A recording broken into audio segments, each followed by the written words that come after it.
प्रभु श्री कृष्ण को मानसिक साष्टांग प्रणाम करते हुए हार्दिक अभिनंदन है सभी प्रिय दर्शकों का spiritual and natural technical world की सच्ची कहानियों में। प्रिय भाई बहनों, जो भक्त दृढ़ निश्चयी होते हैं अर्थात प्रत्येक परिस्थिति में चाहे सुख हो या दुख हो प्रभु का प्रसाद समझकर उनकी भक्ति में दृढ़ता के साथ तल्लीन रहते हैं, कभी भी उनसे द्वेष भावना नहीं करते, उनकी भक्ति से स्वयं को पृथक नहीं करते और प्रत्येक विधान को कल्याणकारी मंगलकारी मानकर स्वतः ही उसे एक्सेप्ट कर लेते हैं, अपने आप में समाहित कर लेते हैं। ऐसे भक्तों को, दृढ़ निश्चयी भक्तों को अवश्य ही प्रभु की प्राप्ति होती है। यह सच्ची कहानी इसी दृष्टांत को प्रस्तुत करती है जो दृढ़ निश्चयी ब्राह्मण भक्त की है। कृष्ण नगर के पास एक गांव में एक ब्राह्मण रहते थे जो पुरोहिती का काम करते थे। एक दिन यजमान के यहाँ पूजा कराकर घर लौटते समय उन्होंने रास्ते में देखा कि एक मालिन जो साग वाली थी एक और बैठी साग बेच रही है और भीड़ लगी हुई है। कोई साग तुलवा रहा है, कोई मोल कर रहा है। पंडित जी रोज उसी रास्ते जाते और साग वाली को भी वहीं देखते। एक दिन किसी जान पहचान के आदमी को साग खरीदते देखकर वे भी वहीं खड़े हो गए। उन्होंने देखा साग वाली के पास एक पत्थर का बाट है, उसी से वह 5 सेर वाले को 5 सेर और 1 सेर वाले को 1 सेर साग तौल रही है। एक ही बाट से सब तौलों में समान काम देता है। पंडित जी को बड़ा आश्चर्य हुआ। उन्होंने साग वाली से पूछा, तुम इस एक ही पत्थर के बाट से कैसे सबको तौल देती हो? क्या सबका वजन ठीक उतरता है? पंडित जी के परिचित व्यक्ति ने कहा, हाँ पंडित जी, यह बड़े अचरज की बात है। हम लोगों ने कई बार इससे लिए हुए साग को दूसरी जगह तौलकर आजमाया, पूरा वजन उतरा। पंडित जी ने कुछ रुककर साग वाली से कहा, बेटी यह पत्थर मुझे दोगी? साग वाली बोली, नहीं बाबा जी, तुम्हें नहीं दूंगी। मैंने बड़ी कठिनता से इसको पाया है। मेरे शेर बटखरे खो जाते तो घर जाने पर माँ और बड़े भाई मुझे मारते। 3 वर्ष की बात है, मेरे बटखरे खो गए। मैं घर गई तो बड़े भाई ने मुझे मारा। मैं रोती रोती घाट पर आकर बैठ गई और मन ही मन भगवान को पुकारने लगी। इतने में ही मेरे पैर के पास यह पत्थर लगा। मैंने उसको उठाकर ठाकुर जी से कहा, महाराज मैं तौलना नहीं जानती, आप ऐसी कृपा करें जिससे इसी से सारे तौल हो जाएं। बस तब से मैं इसे रखती हूँ। अब मुझे अलग अलग बटखरों की जरूरत नहीं होती, इसी से सब काम निकल जाता है। बताओ तुम्हें कैसे दे दूं?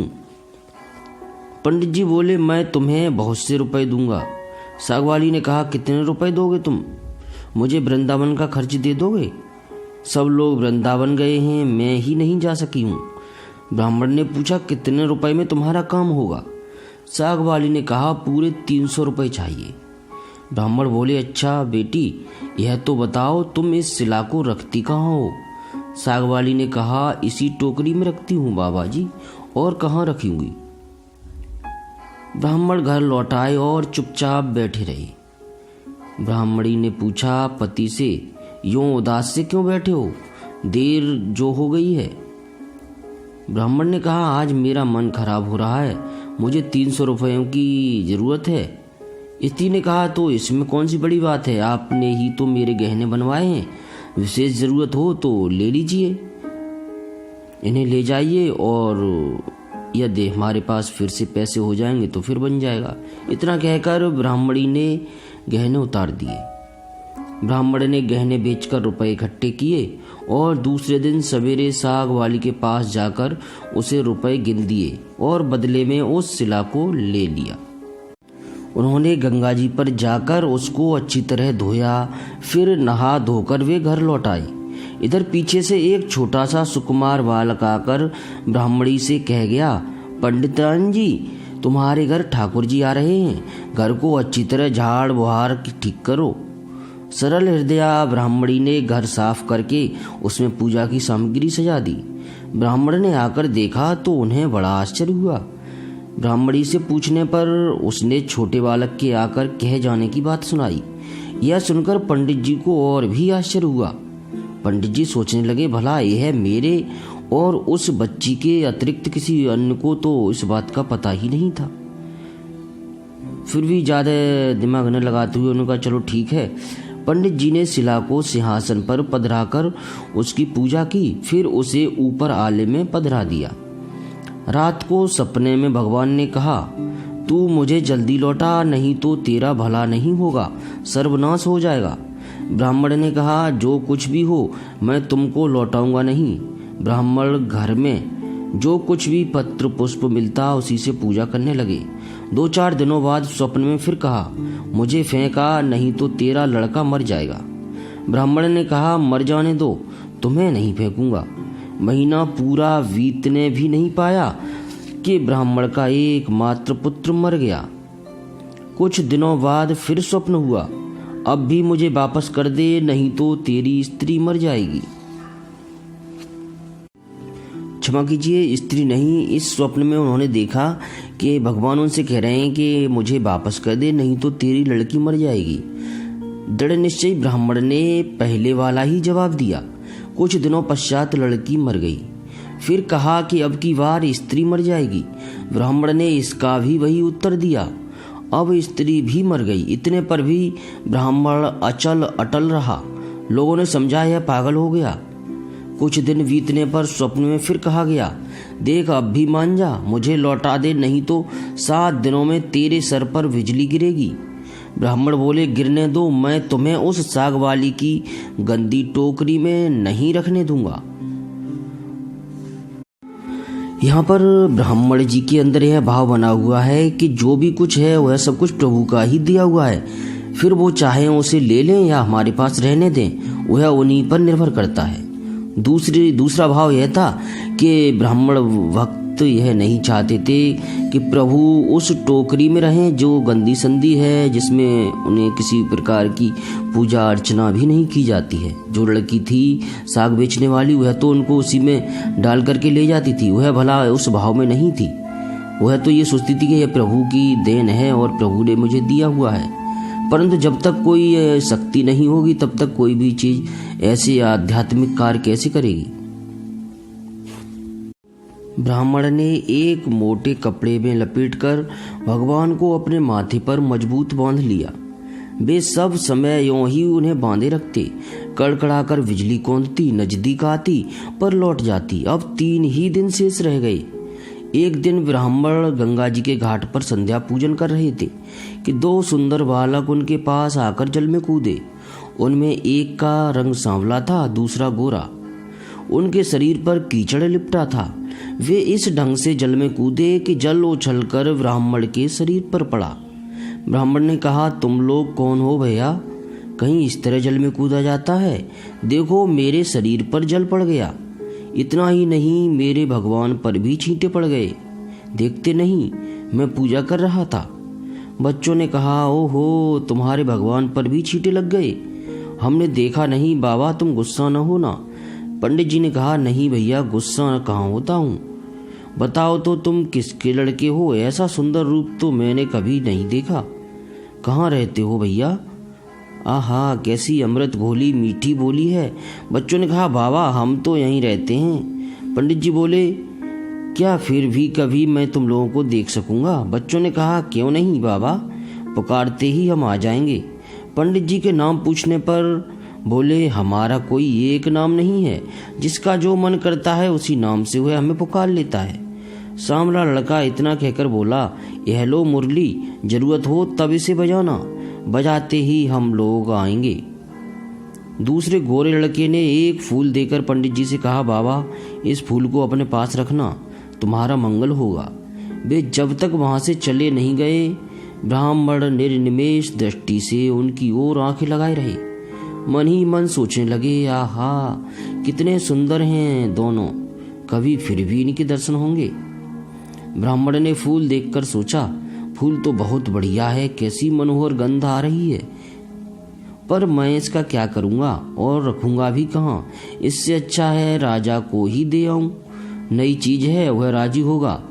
यह सोचकर पंडित जी जाकर फूल राजा को दे आए। राजा बहुत प्रसन्न हुए। उन्होंने उसे महल में ले जाकर बड़ी रानी को दिया। इतने में ही छोटी रानी ने आकर कहा, मुझे भी एक ऐसा ही फूल मंगवा दो, नहीं तो मैं डूब मरूंगी। राजा दरबार में आए और सिपाहियों को उसी समय पंडित जी को खोजने भेजा। सिपाहियों ने ढूंढते ढूंढते जाकर देखा, ब्राह्मण देवता सिर पर सिला बांधे पेड़ की छाया में बैठे गुनगुना रहे हैं। वे उनको राजा के पास लिवा लाए। राजा ने कहा, महाराज वैसा ही एक फूल और चाहिए। पंडित जी बोले, राजन मेरे पास तो वह एक ही फूल था, पर देखिए चेष्टा करता हूँ। ब्राह्मण उन लड़कों की खोज में निकल पड़े। अकस्मात उन्हें मुरली वाली बात याद आ गई। उन्होंने मुरली बजाई, उसी क्षण गौर श्याम जोड़ी प्रकट हो गई। ब्राह्मण रूप माधुरी के पान में मतवाले हो गए। कुछ देर बाद उन्होंने कहा, भैया वैसा एक और फूल चाहिए। मैंने तुम्हारा दिया वह फूल राजा को दे दिया था। राजा ने वैसा ही एक फूल और मांगा है। राजा ने गोरे बालक ने कहा, फूल तो हमारे पास नहीं है, परंतु हम तुम्हें एक ऐसी जगह ले जाएंगे जहां वैसे फूलों का बगीचा खिला है। तुम आंखें बंद करो। ब्राह्मण ने आंखें मूंद ली। बच्चे उनका हाथ पकड़कर न मालूम किस रास्ते से बात की बात में कहां ले गए। एक जगह पहुंचकर ब्राह्मण ने आंखें खोली। देखकर मुग्ध हो गए। बड़ा सुंदर स्थान है। चारों ओर सुंदर सुंदर वृक्ष लता आदि पुष्पों की मधुर गंध से सुशोभित हैं। बगीचे के बीच में एक बड़ा मनोहर महल है। ब्राह्मण ने देखा तो वे बालक गायब थे। वे साहस करके आगे बढ़े। महल के अंदर जाकर देखते हैं सब ओर से सुसज्जित बड़ा सुरम्य स्थान है। बीच में एक दिव्य रत्नों का सिंहासन है, पर सिंहासन खाली है। पंडित जी ने उस स्थान को मंदिर समझकर प्रणाम किया। उनके माथे में बंधी हुई शिला अर्थात ठाकुर जी खुलकर फर्श पर पड़ गई। ज्यों ही पंडित जी ने उसे उठाने को हाथ बढ़ाया कि शिला फटी और उसमें से भगवान लक्ष्मी नारायण प्रकट होकर शून्य सिंहासन पर विराजमान हो गए। भगवान नारायण ने मुस्कुराते हुए ब्राह्मण से कहा, हमने तुमको कितने दुख दिए, परंतु तुम अटल रहे। दुख पाने पर भी तुमने हमें नहीं छोड़ा, पकड़े ही रहे। इसी से तुम्हें इस सशरीर यहाँ ले आए हैं।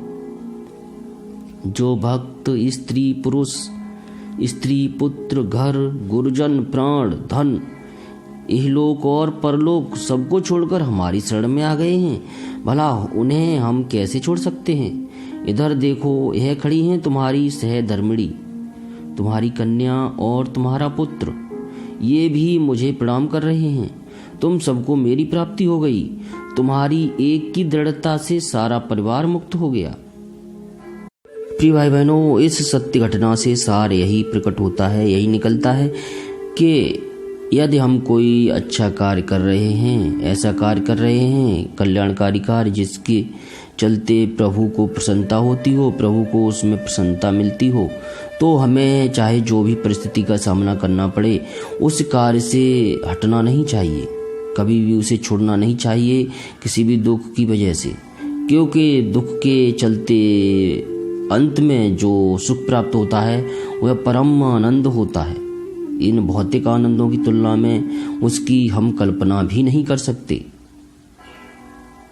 अगली किसी सच्ची कहानी में किसी ऐसी ही मन लुभावनी सत्य घटना के साथ मैं फिर से उपस्थित रहूंगा। तब तक अपने सभी प्रिय भक्तों से और प्रभु से किसी भी प्रकार की त्रुटि के लिए क्षमा चाहता हूँ, और अपने सभी प्रिय दर्शकों से विनती करूंगा कि एक बार फिर से उस महामंत्र का जप करते, हरे कृष्ण कृष्ण कृष्ण हरे हरे, हरे राम राम राम हरे हरे।